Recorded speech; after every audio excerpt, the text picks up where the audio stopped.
We just do not have all the time in the world at all. You never know what's around the corner.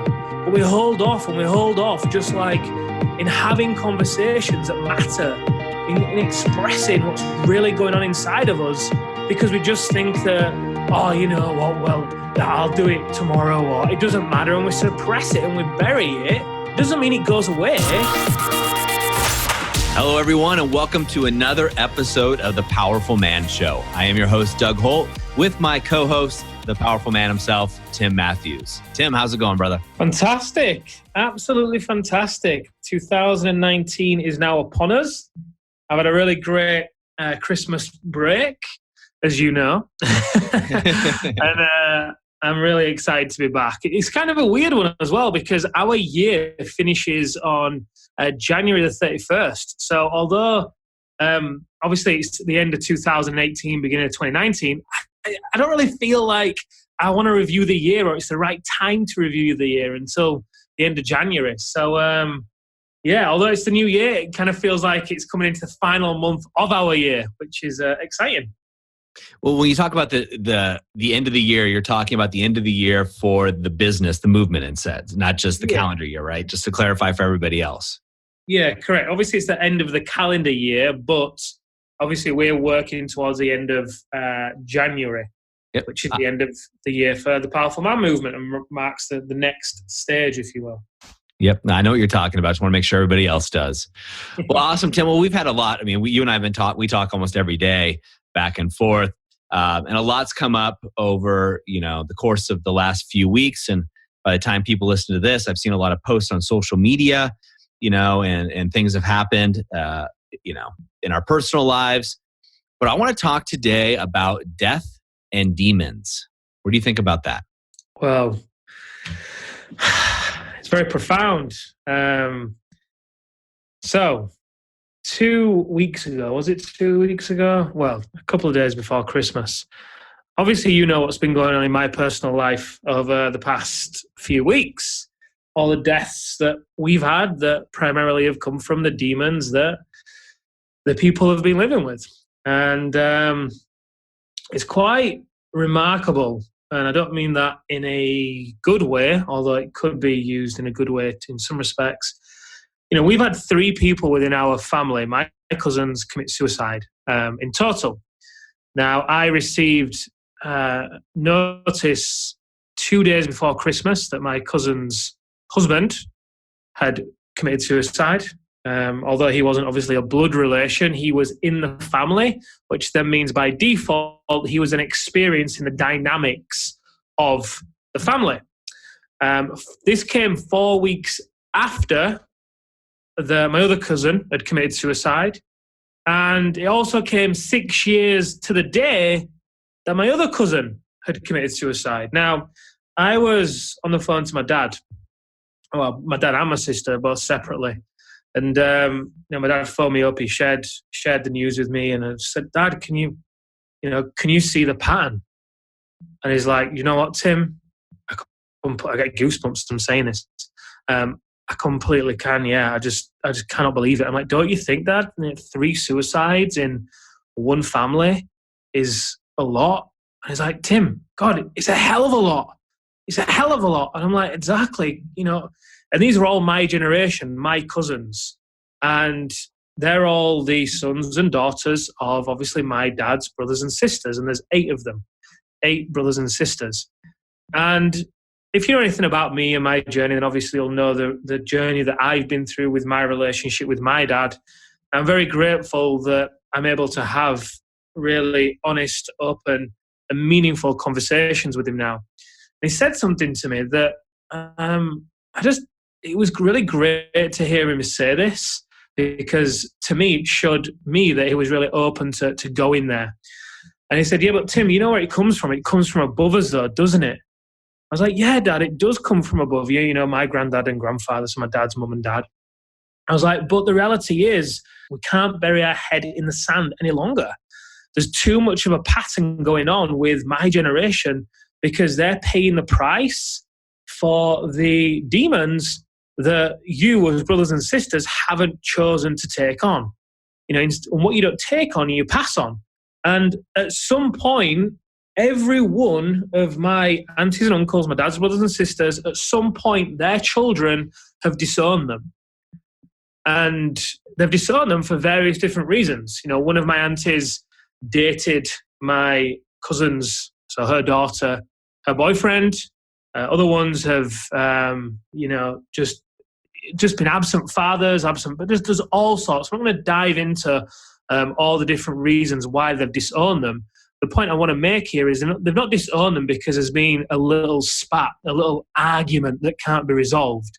They've not wanted anything to do with the parents because of how their parents have behaved, how their parents have treated them. And what I said to my dad is there's a complete lack of love there.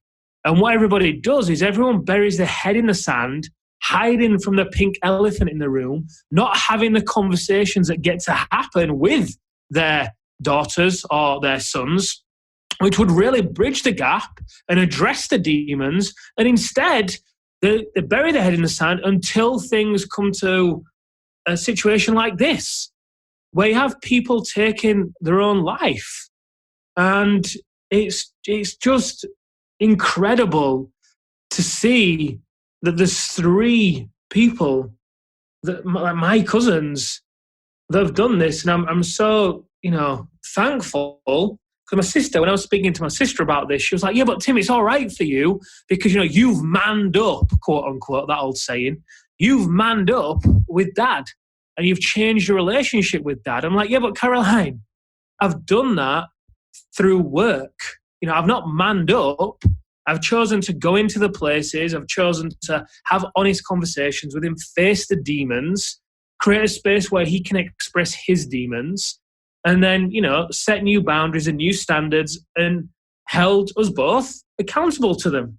Because she had the opportunity to do that many years ago, when I first did it with my dad. One of the things I did was, come clean to my uncle, my dad's oldest brother, about exactly how my dad was to myself, my mum and my sister. And I had my sister on the phone. I had her confess everything. My mum on the phone. I had her confess everything. And then my uncle went and confronted my dad. And my dad, credit to him. He didn't run from it. He didn't hide from it. He raised his hand and he reached out and he changed. And my sister had the same opportunity then, but she, for whatever reason, not making her wrong or bad or whatever, she just didn't stand by the change that she wanted to see. Hence her saying to me 2 weeks ago, yeah, but it's okay for you. And, the topic of death and demons is such a huge one. I shared in our Facebook community a couple of days after I had the news about what had happened, not to wallow or to get sympathy or anything like that, but to really express the urgency to address your demons. Because if any of us, do not address them, then who do you think does? It's your kids. Your kids then pay the price because what you don't take on, you pass on.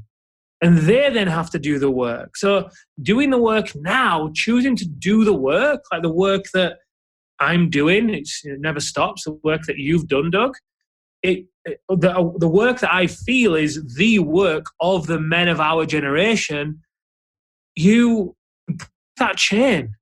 So you can pass a torch onto your kids, your daughter, your son, that is completely different to the one that you has passed. Because at the end of the day, my dad and his brothers and sisters, they have done the best that they've, known how to do with the tools that they've had available to them.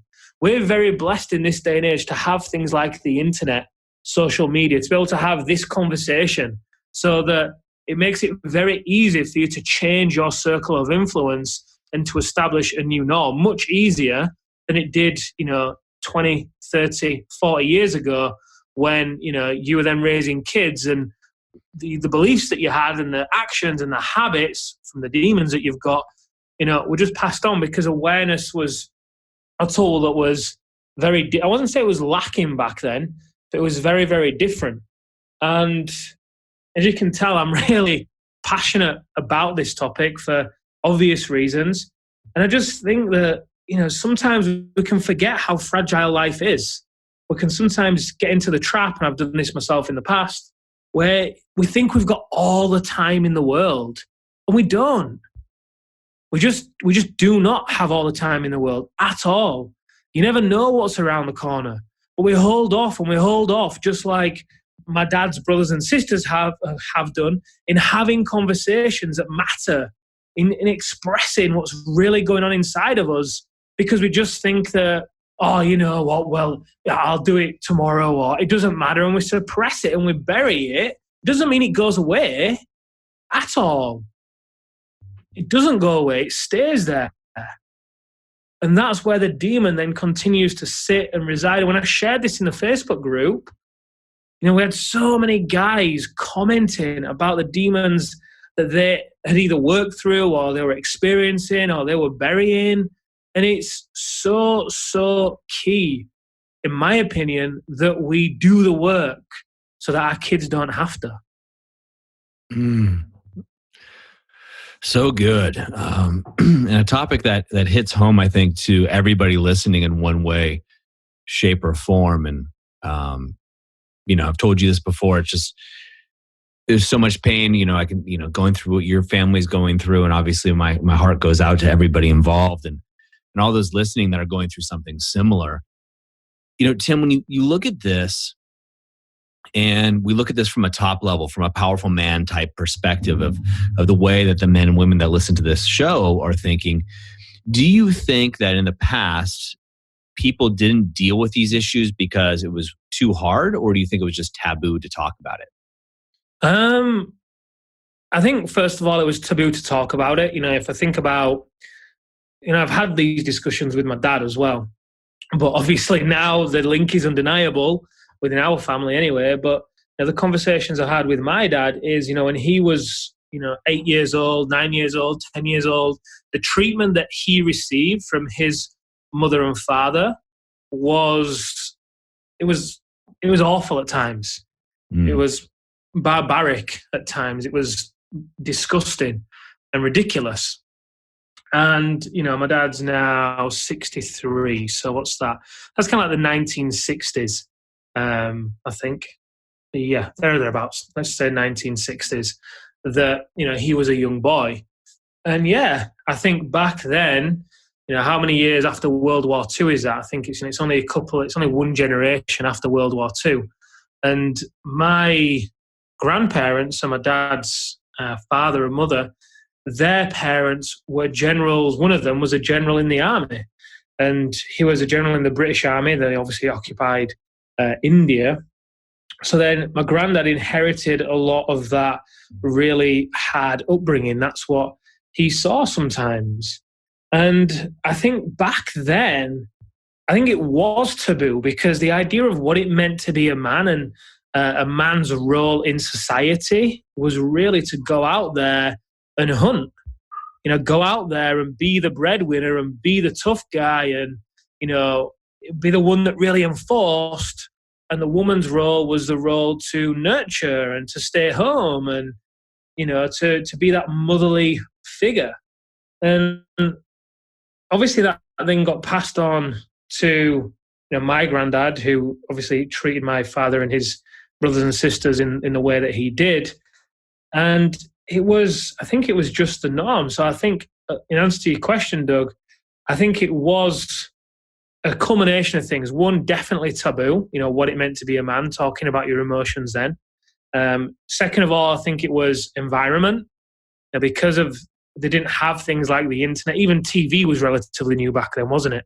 So not having things like the internet, certain media channels and all the rest of it, you don't know what you don't know, do you? And if you're modeling your environment and everyone's kind of in a similar conversation, and at the same time, you know, because of the nature of it being taboo, so you talk about it less, it's I guess it's the modern day version of social media, isn't it? Because back then, it's almost like the impression I get, and obviously I wasn't alive then, I've not asked my dad this, but because it was taboo to talk about it, and because the roles that a man and a woman played, and because of it being so soon after World War and, you know, media and all the rest of it, then I imagine what goes on behind closed doors versus what is shown to the world was two very different things. for a lot of families. Definitely was for my dad's family. And it's interesting because I'm saying this, it's like, wow, well, although we've got all these tools in today's world and we can access things so much easier, we can be in better conversations and change our environments, it's almost like social media has been, and I'm kind of going off topic a little bit here, but it's almost like social media has become that front.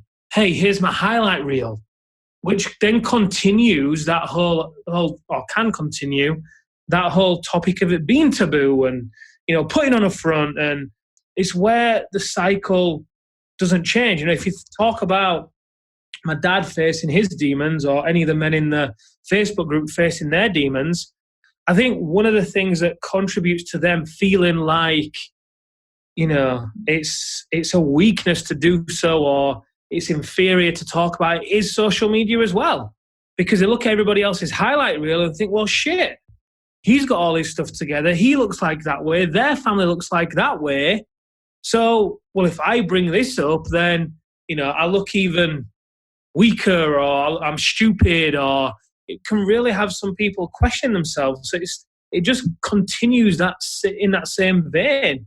Although we've got more access to tools and it's easier in a lot of respects, it's also harder too.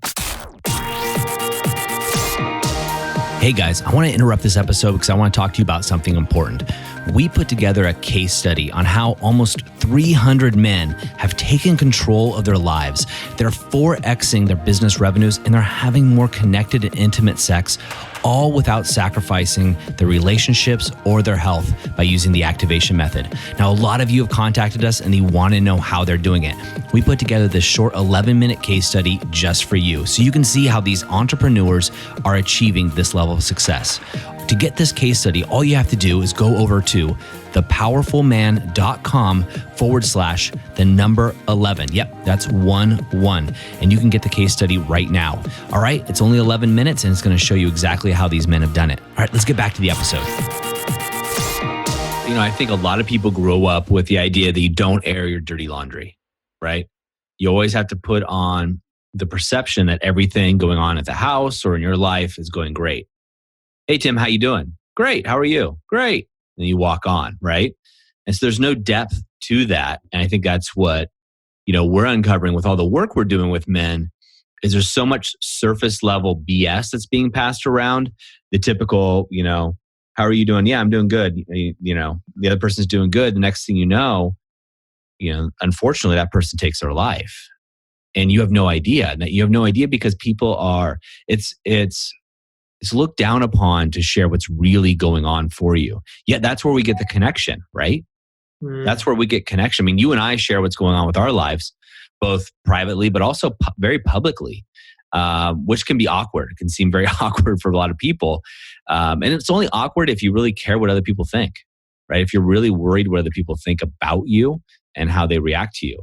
But the ironic part about that, Tim, is when people share both the good and the bad of their lives, that's how we get close to them. That's how we connect. And unfortunately, a lot of these men and people in general, women too, but we're seeing it more and more with men as the statistics rise. It's that lack of connection, that lack of sharing, and that, we did an episode on taking off the mask, the keeping the masks on, that leads to this path often. Yeah, it really is. And I did something interesting several weeks ago. And I think I shared this with you, Doug. I was just going to fill up my car with some fuel. And I went to go and pay. And I just took a moment to be there and really just look into the eyes of the person that was serving me. And it was only a few seconds. I mean, it felt like an eternity for both of us, I think. But I was really contemplating the whole element of human connection and how it's so lacking in today's world, or it can be so lacking, through social media, through electronics, being on your mobile phone, doing stuff over video, whatever. Good old-fashioned, real conversation is where it's at, but also at the same time, it's for the most part what's missing. And like you say, it's how we connect. So I was thinking, okay, what would happen if, over the next week, any time I really connected with someone, I actually did it with the intent of connecting with them. And I did this through eye contact. It was a little experiment I was playing. And I was amazed at how uncomfortable I was at first, but how uncomfortable everybody else was. It was almost like when I was looking at them, and I wasn't just standing in front of them staring at them. I was, just really being there and being present rather than, brushing past them or whatever. I was actually engaging with them and doing it with intent.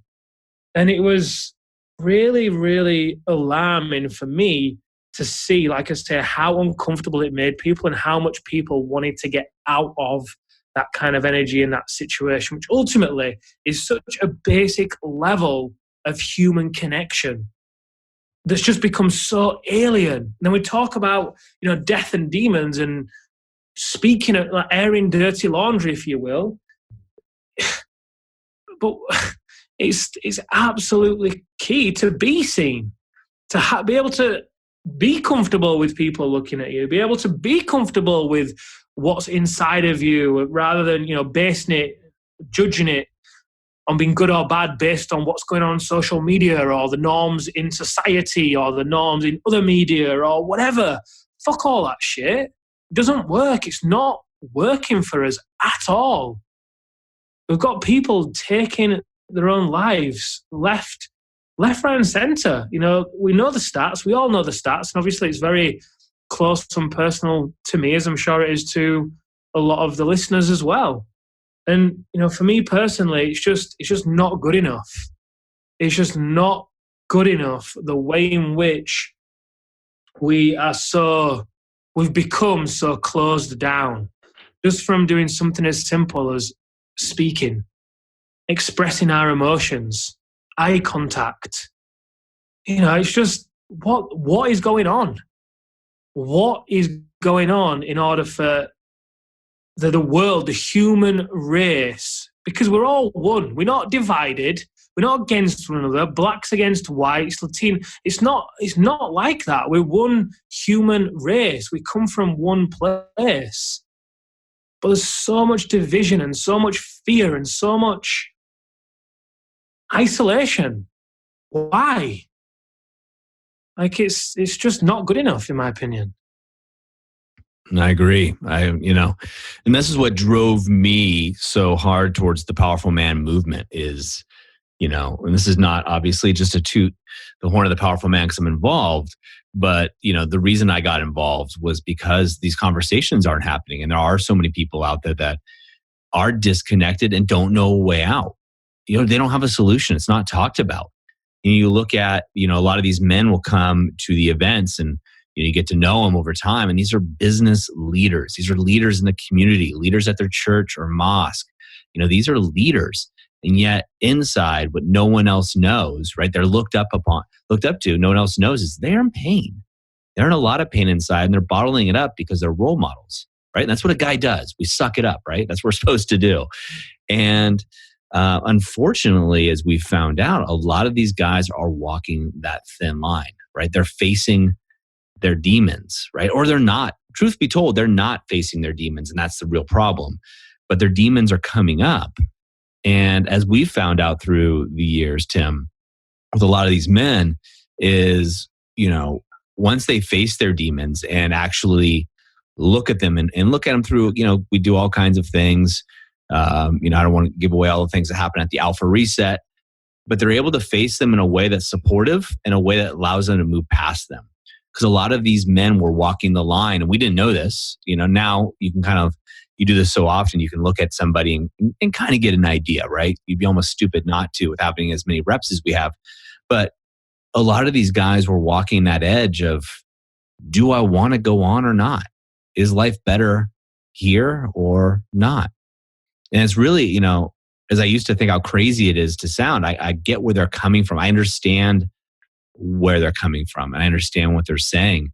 And, as we started this show, you and I were talking offline, it starts with the demons, right? It's the demons that are inside of all of us, so to speak. The shadow, as you often talk about in the activation method with the men as you're walking them through the shadow exercises. These are key components that I believe all men should go through and walk through. And as you've said so eloquently early on, guys, if you don't do this, if you're not brave enough to step up and do this, to be the man to step up and face the darkest parts of the corners of your mind and your soul, somebody else down the line will be paying that price. Yeah.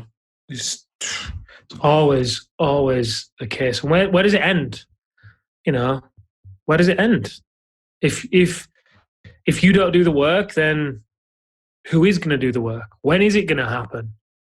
It's just so many things are going through my mind right now as we're talking about this. So many things. And I think the one thing I really want to get across is, this was a few things, but firstly, this isn't about making anybody wrong or judging or whatever. But at the same time, I do want it to be a real conversation that if you're listening to this and this is resonating with you, then get off your ass. Quite simply, don't be a victim. Don't wallow in your own self-pity. Just ask for help. And I don't mean that to sound crass or, judgmental or insensitive. But at the same time, maybe nobody else is saying this to you. And it's key that you realize that you are loved and that people do care about you. But often, if you're suffering in silence, people aren't going to read your mind. And your demons are never as bad as you think they are. They're just not. We build these demons up to be these big, scary, crazy monsters with so much fear and emotion attached around them and entangled in them, because usually we've been living with these demons since we were 5, 6, 7 years old.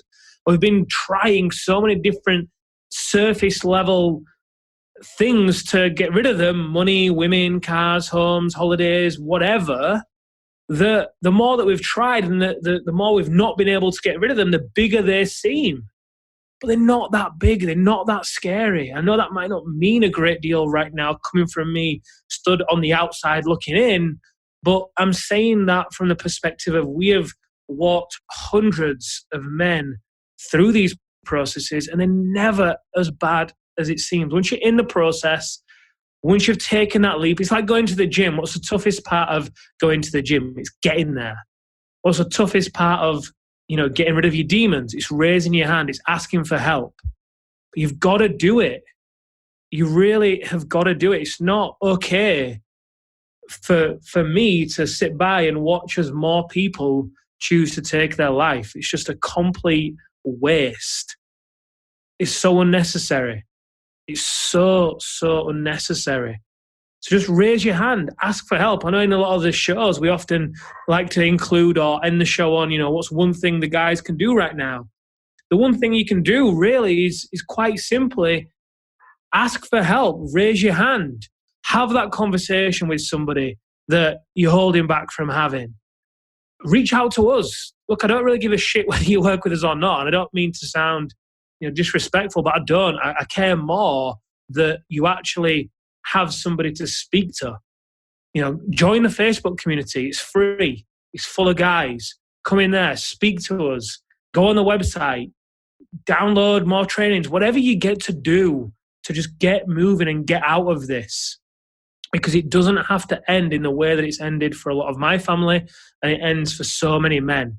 You are capable and deserving and worthy of so much more and so much better and with so much more ease than what you might be experiencing right now. So true. So men and women, but men in particular, as you're listening to this, if you are in that place, reach out to a friend. There's helplines. In fact, we're working right now on trying to partnership up with a couple of these, one in the UK, one in the US, to talk about men's mental issues. Please raise your hand. Tim and I are accessible. So are the other coaches. This is not our specialty. We're not suicide prevention specialists or therapists by any means, nor are we trying to claim or put off that we are. We're just guys. We're just guys that are here for you. And if there's anything that we can do for you, please let us know. You're needed here on this plane. We want you to be here. So Tim, any other parting words that we can take away? No. Awesome. Well, that's a wrap for another episode, guys. Until we see you next week, we'd love to see you in the Facebook. We have a private community on there. So make sure you get there and make sure you check out the live webinar that we have on the website. Have an amazing rest of your day.